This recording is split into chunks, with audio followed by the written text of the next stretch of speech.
This is Onetake again. This is NBA Onetake. Listen, this is part 2 of this video. Let me just say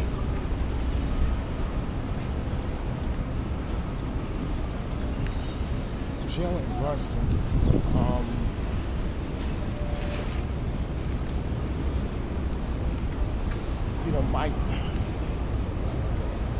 My thoughts, especially like my views about, him going back to, if you watch videos, I've always talked about, and I even did a video of when he was in Dallas, right? And when Luka Doncic went down, he went out. This is like 5 years ago. I think 4 or 5 years ago. And he went out. And Brunson got into the starting lineup with Spencer Dinwiddie. And man, they put a win streak on them. Had a national televised game against the Celtics, beat them, and it was Jason Kidd who gave him the confidence, as well as, listen, just play your game, everything else, don't worry, I'll coach. We'll work everything else out, but just play your game. Gave him free reins. And I saw that, and I was saying to myself, at this point, there's going to be a decision that has to be made, because I'm seeing him score 19, 20 something a game. And the way he's doing it, he's still getting into the paint. He's scoring at will. He's knocking down shots when he needs to. He's getting the teammates involved. He's playing with another point guard as well. And they are continuous. So, she could be right. And having the Mavericks still win without the franchise player. So when Luka comes back,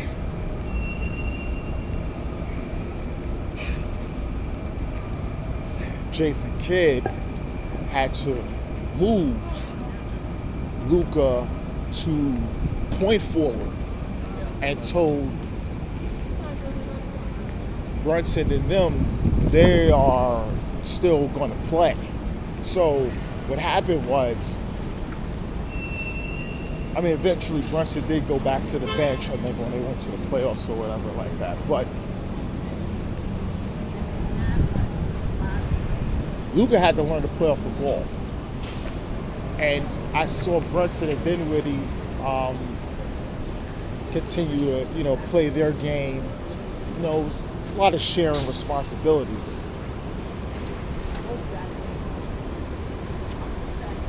But then, when free agency and everything happened, and when Jalen Brunson eventually went to sign with the Knicks, I am telling you,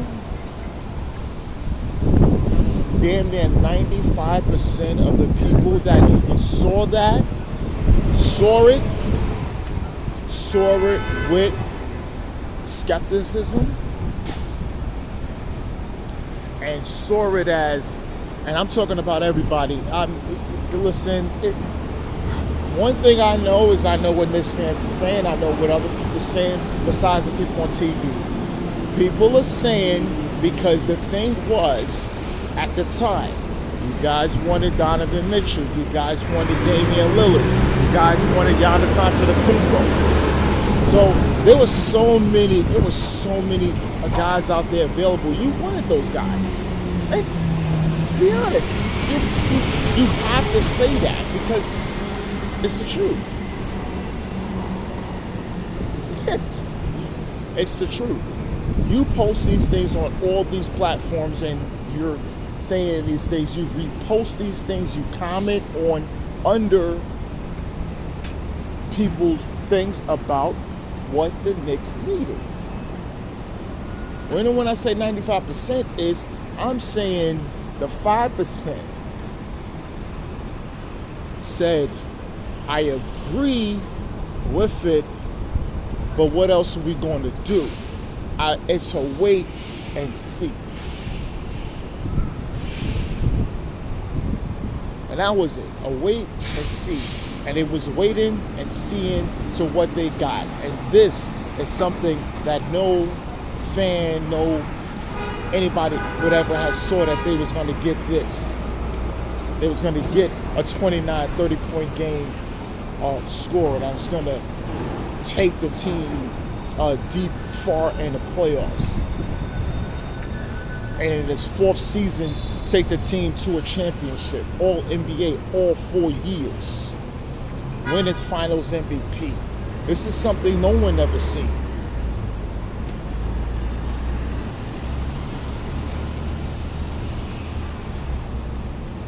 And they talking about the greatest Knick. Listen, it's debatable on who you want to say. If it's Willis Reed being the captain all those years, and then Walt Frazier stepped up to be the man. If you want to say if it's him,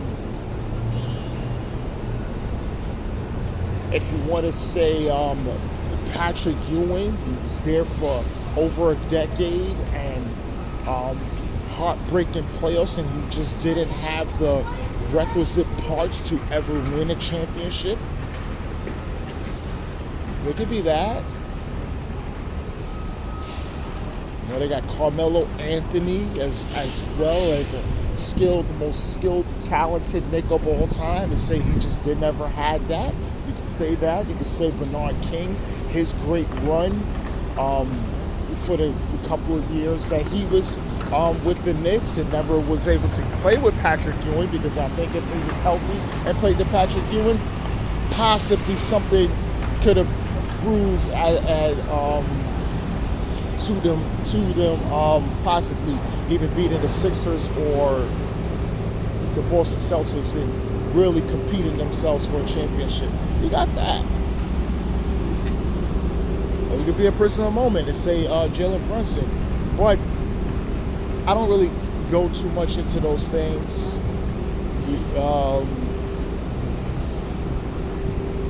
That's just something that is always going to be debated. But I'm telling you that Jalen Brunson,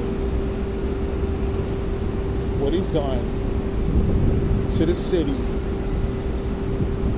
bringing back fans, bringing back all these people are using. This is something that's never happened before, and there's no comparison, no championship comparison to this. There's no individual championship in New York history. One championship compared to this. All right? Not one. Nope. Not one individualized championship in the history of New York sports that compares to this. None. And Jalen Brunson was so much responsible for that, for coming here, and them having a belief in him, and getting all the other guys involved. But this is NBA Onetake's Pretty Boy Laker, and I'm out.